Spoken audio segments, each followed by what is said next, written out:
Has this ever happened to you? You're browsing YouTube, scrolling through your Facebook or Instagram feed, when something catches your eye. A title, an image, a description that seems eerily familiar. Hesitantly, you click on the link and you watch in bewilderment as your most private thoughts and ideas are unveiled in front of your eyes. This was a video you were supposed to make. Its script was already in your mind, or even drafted on your computer. How does that make you feel?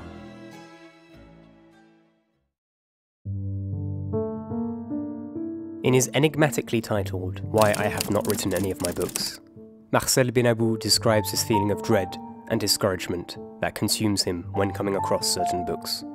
Because I only have to open one of those unfortunate volumes to feel in perdition. I am sinking in quicksand. I flick through the pages at random. I read 10 lines here, 10 lines there, and soon I am out of my depth. I try to fight back, but with less and less strength. Slowly, I am overcome with a haggard fascination, a resigned torpor that can permeate entire evenings. Benabou is talking about the books that he was meant to write, ideas and stories that he thought were his, but have already been written decades or even centuries before. In a self-deprecating and self-aware manner, the author questions his motives for writing, explains why he is unable to produce a finished piece of work, and describes the frustrations of being paralysed by a sort of existential writer's block.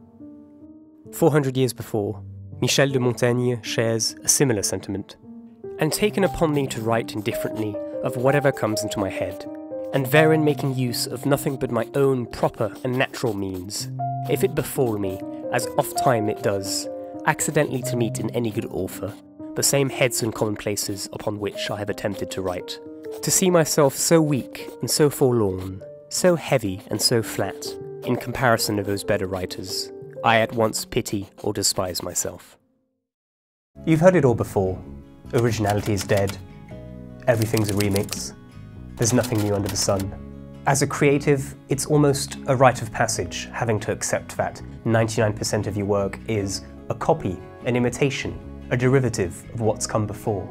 My main goal in creating isn't necessarily personal expression, or addressing social injustice, or making pretty things. I create because I love ideas, concepts, possibilities, fresh perspectives on things, big ideas, small ideas, ideas in the widest possible sense. To create means to live, forever creating newer and newer things, states Kazimir Malevich, and however much we arrange furniture about rooms, we will not extend or create a new form for them. Art, says Malevich, shouldn't be the reflection of nature on canvas, or simply skillful reproduction.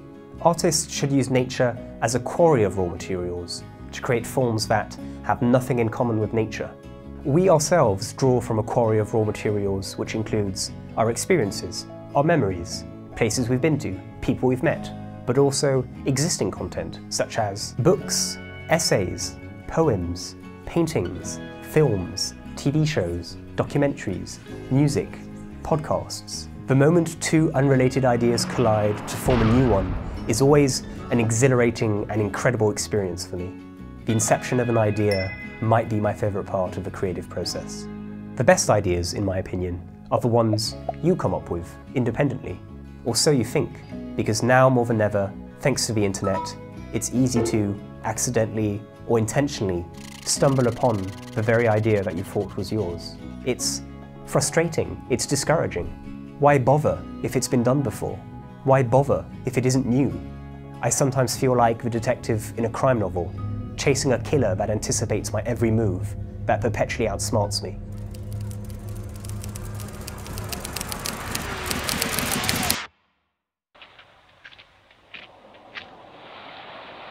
Lei ha fatto benissimo. Mi creda, oggi è una buona giornata per lei. Sono delle decisioni che costano, lo so, ma noi intellettuali, dico noi perché la considero tale, abbiamo il dovere di rimanere lucidi fino alla fine. Ci sono già troppe cose superflue al mondo, non è il caso di aggiungere altro disordine al disordine. No, mi creda, non abbia né nostalgia né rimorsi. Distruggere è meglio che creare quando non si creano le poche cose necessarie. E poi c'è qualcosa di così chiaro e giusto al mondo che abbia il diritto di vivere.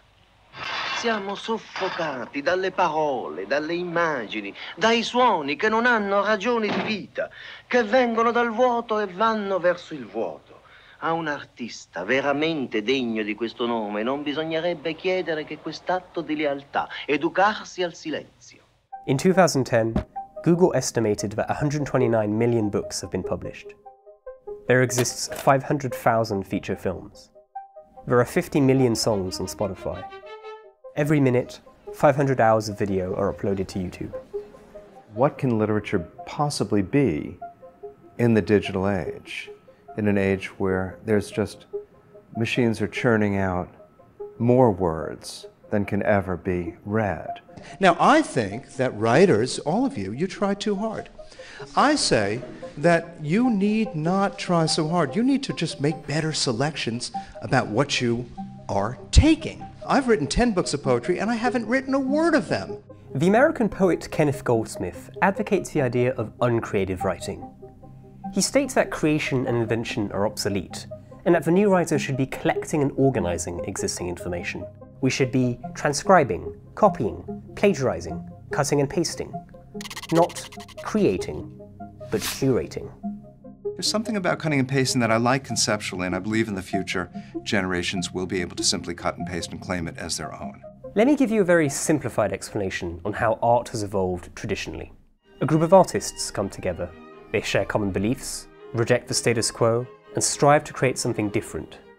Their ideas come together to form a movement. Their principles are laid out in a manifesto. The public reaction to their work is hostile at first, but soon the audience is won over. Their work becomes the new status quo. A new group of artists, in reaction, will come together to form a new movement, and so on and so forth.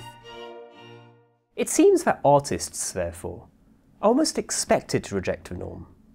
By trying to be original, I'm actually being unoriginal. Whatever I make now will quickly become cliché, conventional anyway. I feel that writing from the heart is actually much more uncreative than the kind of ideas I'm proposing. I think creativity has become so uncreative, has become so boring, has become so predictable, what we consider to be creative. Why spend so much mental energy on trying to come up with these concepts when they've already been thought, when they already exist out there? It's a waste of time. Just find and appropriate them instead. Copy-paste, copy-paste. I make no references to what previous writers, thinkers, philosophers have said. If I repeat them, so much for better. I confirm them. That was a quote by Man Ray, but it doesn't matter. These artists, these talented people, they deserve pity. What will the painter derive once more from his colours? How will the poet awaken exhausted words? And what can we say of a musician's prospects in a world where every combination of sounds has been imagined? They're all profoundly unfortunate, engaged in an impossible task. If you look at the top 50 highest grossing films, only 3 weren't sequels, or adaptations, or spin-offs, or reboots. People like familiar stories, familiar characters. Who cares about originality anymore? Possibilities no longer interest me. I seem content to be continually rearranging the same furniture in the same room. I think we have a lot of rearranging to do. It's 2021. What is there left to say? What is there left to make?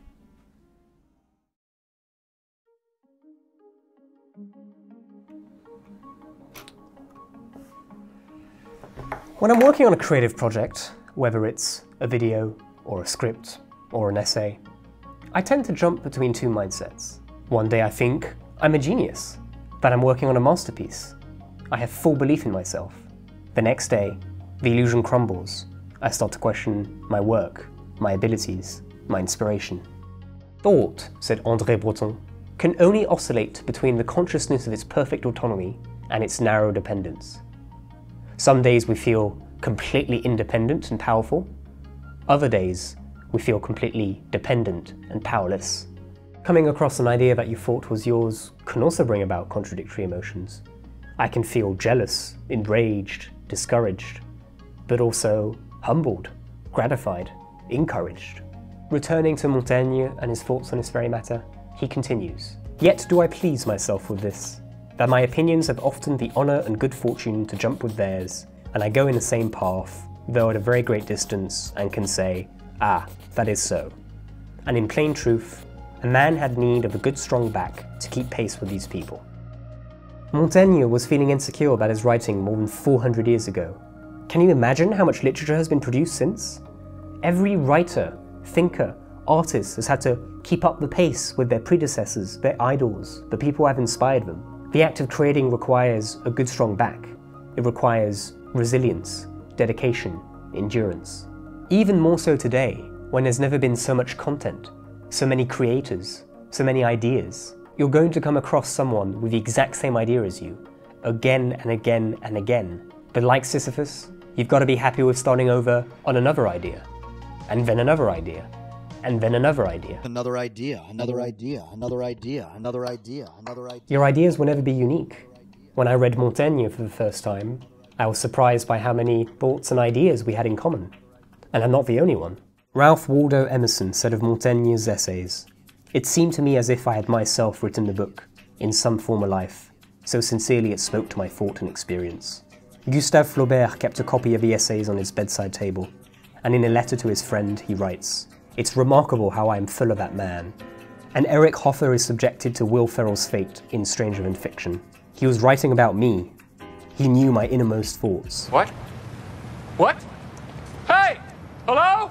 It's arrogant and presumptuous to believe that I deserve to own certain ideas, or that certain ideas should only be attainable to myself. 4 centuries separate us, yet Montaigne and I think very much alike. Isn't that amazing? Pierre Menard, a fictional character in one of George Louis Borges' short stories, writes, "Thinking, analysing, inventing are not anomalous acts. They are the normal respiration of the intelligence. To glorify the occasional performance of that function, to hoard ancient and alien thoughts, to recall with incredulous stupor that the Doctor Universalis thought, is to confess our laziness or our barbarity. Every man should be capable of all ideas, and I understand that in the future this will be the case. We should be capable of all ideas, whether or not someone said it before. There's always room for nuance, for further exploration, for refutation, for something slightly different. An original idea is just a combination of 2 or more unrelated, pre-existing ideas. It's all it is. There is no divine inspiration. We can't create something out of nothing. True originality is a myth. It's a concept that's misunderstood. The process of idea creation has to involve a certain amount of stealing, of imitation, of plagiarizing. For example, Tarantino is hailed as one of the most distinctive filmmakers in the last 25 years. Yet all of his films heavily rely on him borrowing and stealing from countless other films. When Kenneth Goldsmith talks about uncreative writing, he's trying to bring awareness to these seemingly uncreative practices, which are, in fact, inherently part of the creative process. If you come across an idea and you think, damn, I wish I had thought of that first, well then this might be an opportunity for you to repurpose it, to transform it, to imitate it, whilst being authentic and intentional during that process. Don't steal for the sake of stealing. Steal with purpose, with integrity. I mean, isn't this video a curation of stolen quotes and other people's thoughts? For me, it doesn't matter whether an idea is new or ancient, original or cliché, right or wrong, mine or someone else's. My only desire is to enrich myself with new, stimulating thoughts. And not ideas that are just, but just ideas. And the weirdest thing about a mind is that every answer that you find is the basis of a brand new cliche. This is my brain, and it's fine. It's where I spend the vast majority of my time. It's not perfect,